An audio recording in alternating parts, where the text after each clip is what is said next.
Hi, everybody. How are you? Okay, so my name is Martha MacDonald. I'm the mentoring specialist for Fairfax County Public Schools. I am a central office employee program manager, which means I work 12 months, not 10. And my background is I was a high school English teacher and very quickly figured out who my people were and moved into intervention. I always pretty much taught at alternative school after that. Always kind of liked those students that were struggling a little bit, and then slowly moved over to program management. So what I'm going to do today is kind of run you through just a real quick overview of what the program is and how you can become part of it and what it entails. And let me get started here. So I will send out a PDF of this presentation as well as the recording after the training. And that PDF will show you the data slides. If you're a person, I like to look at data and kind of make sense out of it and get a feel for, how the numbers interact, but I'm going to go through them fairly quickly here, but I will make that PowerPoint available so you can really look at the data slides if you want to. I am going to start with a little video, if you don't mind. It's quick, but it will kind of get you in the frame of mind. Oh, what happened to it? There we go. All right, it's only a few minutes, and I'll be right back when it's over.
So pretty big jump right from that to this, sorry.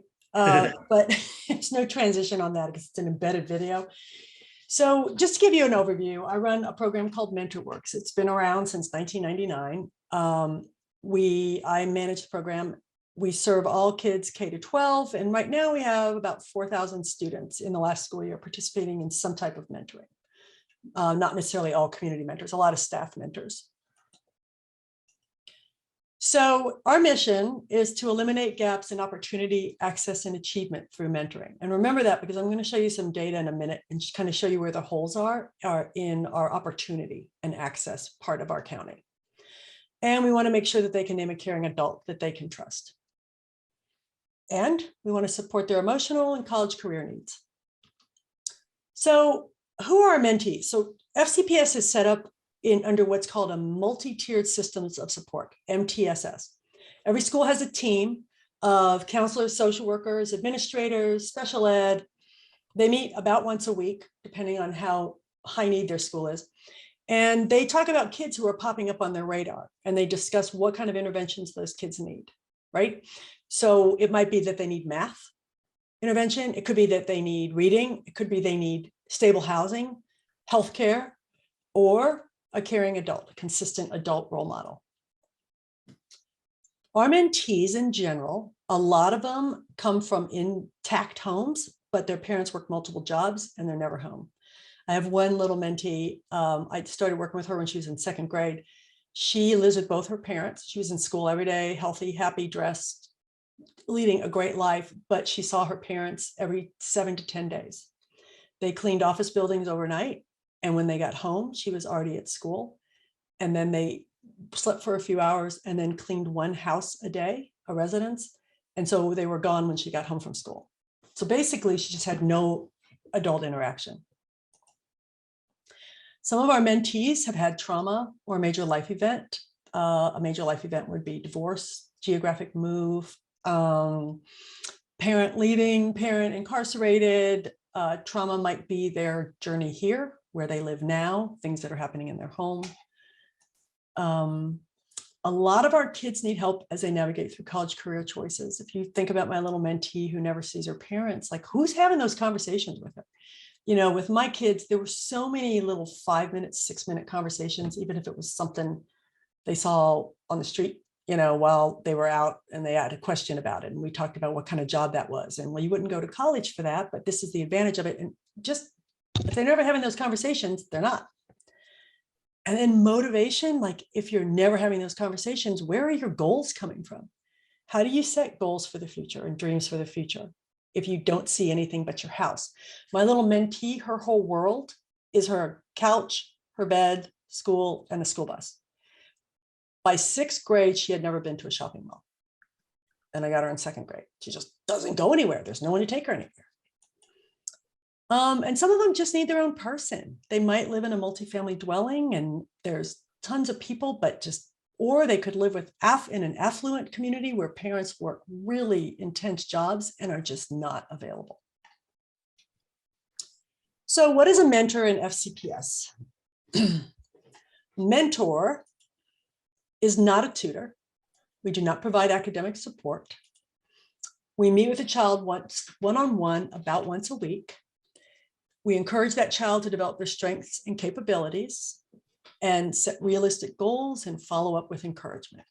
And those goals are different for a 2nd grader than they are for a 9th grader. And they change constantly, just like with your own children if you had children.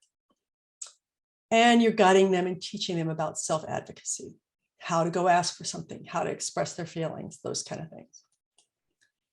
Mentors and mentees stay together. I was just talking to Dave. Dave and his mentee are both moving up to middle school this year. And Dave, I don't remember, like, hold up your fingers. What grade was he when you got matched with him? 2nd? 4th. 4th, okay. So that's kind of the norm. You stay with them as they move up to middle or high school, as long as the relationship is strong and both parties want that. Does FCPS need mentors? Well, we need 2,000. I always say 2,000. I have schools with wait lists of 30 kids that need an adult mentor.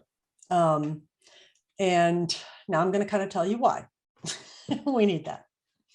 So in FCPS, we have what's called the portrait of a graduate, right? So these are, the school board determined that these are the 5 things that every child should have to whatever capacity they can by the time they graduate. We fall under this one, being goal-directed and resilient. And these are the subcategories: engaging in healthy practices, persisting, persevering, self-reflection, all those things. We are the 10th largest school district in the nation. We have stood there for a very long time. We have 198 schools and centers, 26 high schools. These are our demographics. We have almost 200,000 students. They come from 200 different countries, 200 different languages and dialects spoken at home. Those were our demographics in 2020. I need to update with 21 numbers. But they don't really change that much. They've stayed pretty consistent for the last 7 years. And these are the statistics that I think most people are surprised about. About 1/3 of our students live in poverty, which is a lot. And 1/3 of our students are learning English. I don't like the way those numbers look because not everybody who lives in poverty is an English learner, and not everybody who's learning English lives in poverty. They're not always duplicated, but in some cases they are. And poverty does not mean broken home, right? Poverty just means a lot of stress. Just to put this in perspective, if you took just our free and reduced population, our kids living in poverty, we would be the same number of kids as the 6th largest county in the state of Virginia. That's just our kids living in poverty, and our English learners are the same size as the 7th largest county. I say that because anytime you have a child living in poverty or a child who's trying to learn English, they need more adult interaction. They need more face-to-face to get at level and stay at level. So if you look at our county as a whole, you'll say, wow, we do great. 89% of our kids go to post-secondary programs. That's huge. 86% earn an industry certification of some sort. We got people passing APIB, but how does that break out in the county, right? And this is where we start seeing those underrepresented populations. There are 2 main types of diploma in Virginia, an advanced diploma and a standard diploma. Advanced diploma is typically for college-bound kids. It has more history and science than the standard diploma. So on this grid, gray is the advanced diploma, blue is the regular diploma, and just for fun, I threw up the dropout rate in green. This is the district. This is our district as a whole, okay? And right now you can see we're doing great. 61% of our kids earn an advanced diploma. That's huge. And we have about 32% get regular, and we only have about a 6% dropout rate.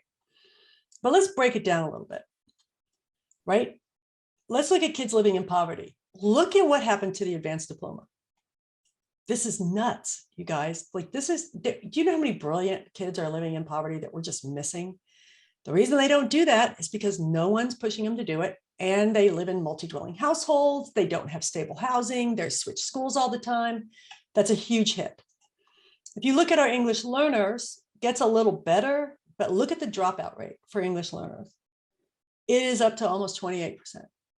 A lot of that has to do with older kids who move here when they're 15, 16 from other countries. If you look at our Hispanic population as a whole, it levels off a little bit. Dropout rate goes down a little bit. More diplomas are being earned, but still not great. And then you look at our Black or African American, and they're still off from the district level. And then I'm going to throw in everybody else, and you're going to see where they're all coming from, right? Now you start to see the district come in. And I think what's hard about this is, you know, I look at this and I think all these minds, right in here, these brilliant minds that are dropping out and we're just not getting to. So now we're back to how do we fix it? And those of us that work in intervention, that's me. That's what I feel like all the time, because, you know, you feel like, it's like, I always say it's like shoveling gravel. You know, snow is very gratifying. You shovel it and you have a clean spot, and gravel just keeps falling back onto wherever you just took it from. So in intervention, you kind of feel this way.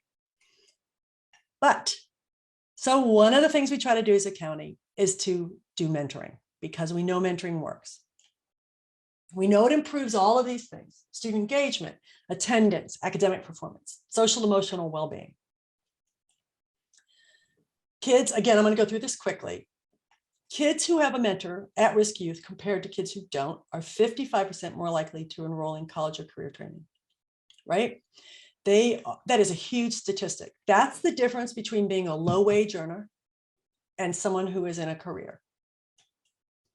We know that at-risk youth who have a mentor are 46% less likely to use drugs, which is another huge statistic. And one more thing. We do a youth survey in this county every year. It's done in 4th, 6th, 8th, and 10th grade. No, 12th, 4th, 6th, 8th, and 12th. And it asks them 165 questions, everything good and bad in their life, from do you eat dinner with your family? Do you get enough exercise? To do you use heroin and have you been sexually assaulted? I mean, it's just the gambit, right? And after about 20 years of that data, they started to say, all right, why don't we look at this 33% that are less likely, participating in less risky behaviors, drugs, alcohol, sex, vaping. What are the good things in their life? What are their protective factors? And this is what they came up with. So I'm gonna give you a minute just to read those. Mentors fall in right there.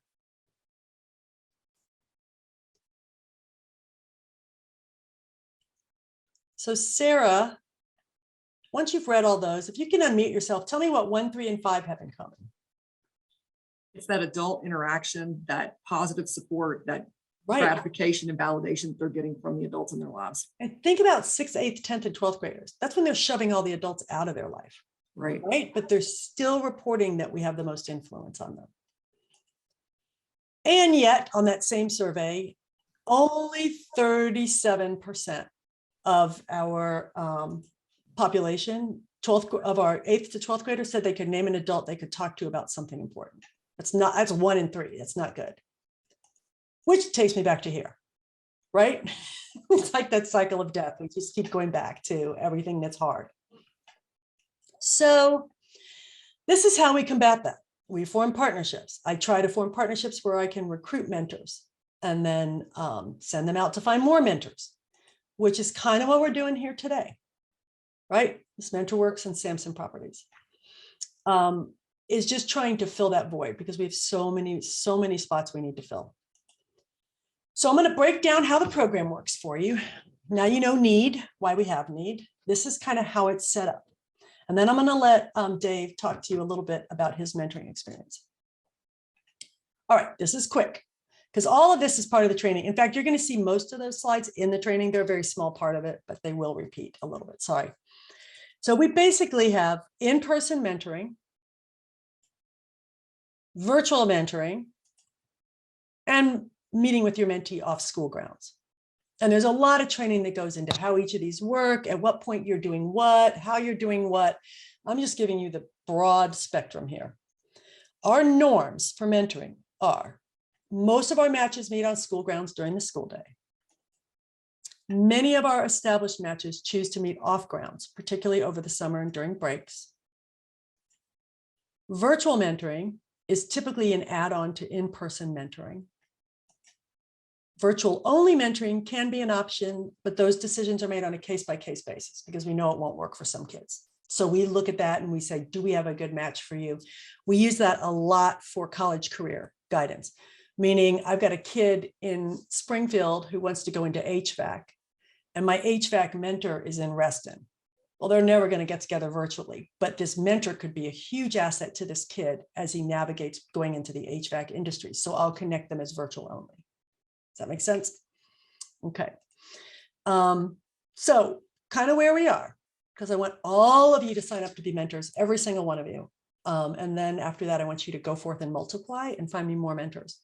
Because especially once you go through the real training to be a mentor, you're going to come out of that thinking about your dad, your sister, your neighbor. Oh my gosh, this guy from my place of worship would be an amazing mentor. And you're going to just start sending me more and more. I served on a jury last summer for 6 weeks. It's a long trial. And I managed to have 6 of them are now mentors because you have a lot of time where you're hanging out. So I just like kept hammering them until they volunteered. So your mentor requirements to become a mentor. You've already done the lunch and learn, so that's good. You're going to commit to once a week meetings with a mentee about, there's flexibility in that. You can go on vacation, you can get sick, it's okay. You're going to register to mentor through me, register through me to mentor, and that signs you up for training. You're going to attend a virtual training. You're going to be cleared through the FCPS background check process. So once you're cleared, I contact the schools that you chose and let them know you're ready to start. I connect you to them by email. There's a school-based coordinator in every school, and Dave can kind of tell you how that worked for him. Once you're connected to them, they're going to contact you and meet you in person or virtually, whatever's easiest, just to kind of get a feel for your personality, your vibe, who they should match you with, because that's a really, and you, when you register, you're going to give me a lot of information on your hobbies, your skills, stuff like that, your job skills. After they have met you, they are going to identify a student who will be a good fit for you. They're going to talk to that mentee to ensure that there's interest there. We don't ever volunteer any kid to have a mentor. And they're going to obtain parent permission for the student to participate. Then they're going to schedule and facilitate your initial meeting. And they're going to check in frequently and provide support throughout your time at that school. They're always there to ask questions. I know Dave will speak to that. He had a great mentoring coordinator at Centerville Elementary. So, and then the magic happens. And that's really the way it works. So what I'm going to do is, Dave, if you can kind of talk about what your experience has been, like what you've learned from it, what is easy, good, bad, hard, I would really appreciate it. No, and I think you, and I appreciate all you do, Martha. And you know, I've already spoken to a few of the people, especially, you know, like Sarah and all that, because I think that you know, we all get a lot out of coaching and, you know, participating in the schools and just being with our kids and all of that. And you know, I know when you came, you know, when I was introduced to you at our other company, you know, part of that is that I saw that there was a missing hole with that, and just wanted to reach out and see how I could possibly help. And so, you know, it's like, I found this to be very gratifying. It's, you know, I think I have all the concerns that a lot of other people on this call and people that's going to watch it later, is that it is a time commitment. It is a commitment, you know, but it ends up, you know, just being part of the schedule. And, you know, and what I talked about some of the other folks is that, you know, yeah, it's, you know, from that October to May-ish, maybe even into June, you try to hit it at least once a week. You know, my days are Fridays, and, you know, but if I really look back at my schedule, there's been a lot of months where I've only met like 2 or 3 times, just based on either I'm out of town, or, you know, they've got special testing, or they've got some field day or something happening. And I think the biggest thing there is just the communication, is that, you know, it's having, you know, hey, I'm not going to see you next week, I'll see you the week after. And then just always knowing that there's a lifeline there though too. It's like, hey, have your parents, you know, give me a ring. We can always do a, you know, a quick Zoom or something like that. So, but, you know, like you said, I've seen my you know, mentee go from, you know, 4th grade to where, you know, he was pretty shut down and wouldn't really say a whole lot, to, you know, I'm not even sure he was really appreciating me coming. You know, he told his counselors and his teacher, he said, but I didn't really feel it or see it. But, you know, you kept going and you kept being positive. And then, you know, then 5th grade was a unique year because we were, you know, COVID. So, you know, there was only a little bit of time in there where we actually got together in person. So we did, you know, some Zoom meetings, and even that's a challenge. And then this past year, we got back into, you know, starting out with some Zoom, and then we got back into where we could be back in the schools later part of the year. So, you know, I just found it to be a rewarding process. And, you know, and you can, you know, I can tell that he's grown and matured, and, you know, and, you know, granted, I play a very small role in that, but still, it's like he did play a role in that. And, you know, and I think everybody on this call that has been a coach or a parent or anything like that, you know, is like, if you like to give, and you're willing to, you know, give your time and, you know, your expertise, or, you know, mainly time in this case, and just listen and be there, it's like, you're going to see growth. And, you know, you're going to make a friend. And, you know, and it's a cool thing, because even over the summer now, it's like, you know, even talking to his mom, we're probably only going to get to talk like once a month, you know, maybe twice. But, you know, but it's like, you know, I'll show up and surprise him at a baseball game and stay for an inning or 2. You know, it's like you know, it'd be his birthday, maybe I drop off a, you know, a book or something, or a little gift card for the bookstore. You know, and that's not necessary, but it's just something I choose to do. You know, I know there's people that will, you know, with approval, bring in Chick-fil-A every month, once a month, or, you know, for a special occasion or something, if that's what they like. But yeah, overall, I find it to be a rewarding experience. It's like, yeah, it's a lot of time. You know, I do get concerned, because I know that we're all busy. We all do 3 and 4 and 5 jobs. And but, you know, once again, it's, you know, there's been some times I've had to, you know, maybe cancel at the last minute. It doesn't happen as much as you would think. But once again, it's just letting the teacher know, letting the counselor know. So when the kid walks out of class or is looking for you in the cafeteria or up front, that, you're not there. It's like, make sure that they're aware of it. Thank you, Dave. And those of you who jumped in late, I did talk about the program quite a bit. I'm recording this, so I'm going to send out the recording. You can go back and watch it later and kind of get the down low on the program as a whole. And I think, Dave, I always say I've got the hardest job in the county because I'm asking for people's time. Like, they'll give you money all day long. I don't have any trouble getting money, but getting time is so hard from people. And I always feel like I think I have 3 mentees. One actually just graduated from high school. So now I'm just going to mentor her in her life in general. But I feel like it does become part of like who you are, and you get to where you can't imagine missing it, and where we've missed it in big blocks of time, like Dave's talking about, because that does happen. There's times where I was on vacation and we didn't have a virtualing option then, or this was going on, or she was sick, or wasn't in school. And all of a sudden you're like, wow, it doesn't feel right. The week doesn't feel right. You miss it. I know it's hard to imagine, but it does become like a dental appointment. You get a snow day, you get something, there's always something that pops up, 2-hour delay kind of messes up the entire day. So you just skip those days and move to the next week. Agreed. So I'm going to throw it open to any questions that you have. And again, I want to say, go forth and multiply. If you know anybody who wants to be a mentor, just connect them to me by email. Dave knows how to reach me until I get actually in touch with you. And, if you want to register to be a mentor, I'm going to if Dave or Katie can send me the email contacts of anyone that's interested, maybe even just collect information for me, Dave, I can send out something. Okay. Will do. And then I can go from there and we can figure out what we're going to do. So anybody have any questions? Questions about the program or timing? Or I appreciate you coming. Those of you who were in another training and came straight to this one, thank you for making the effort. Yeah, I'm going to go close out that one. So.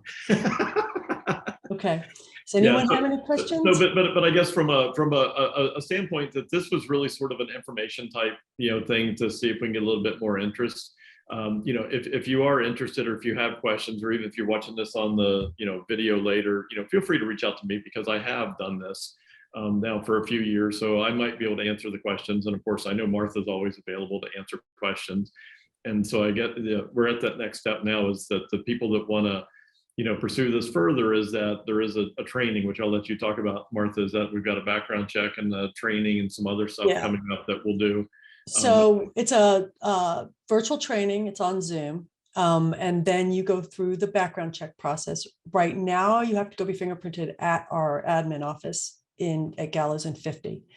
They used to have a mobile phone fingerprinting option where they would send someone out to your office and just fingerprint everybody.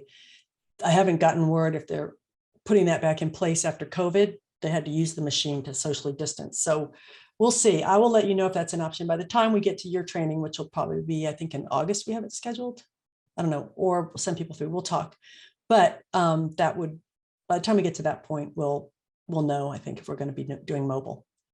So, okay. So any questions? Thank you. I need you. I want you to come and be a mentor very badly. So please watch the recording if you missed part of it, but also just come on, we'll take you. We'll be happy to have you. Aladdin, did you unmuted? Did you have a question? Or Catherine? Just wanted to say thanks. Oh, thank you. You're welcome. You're welcome. Please watch the video, the part you missed. I'm happy you made it even for a little portion. All right, everybody. Is that it? All right, Martha, thanks for your time. David, thanks for all you do. Dave, do you have 2 minutes for me to ask you a question? I do. Okay. Everybody else, thank you. Thank you. Hit the recording off. Thank you.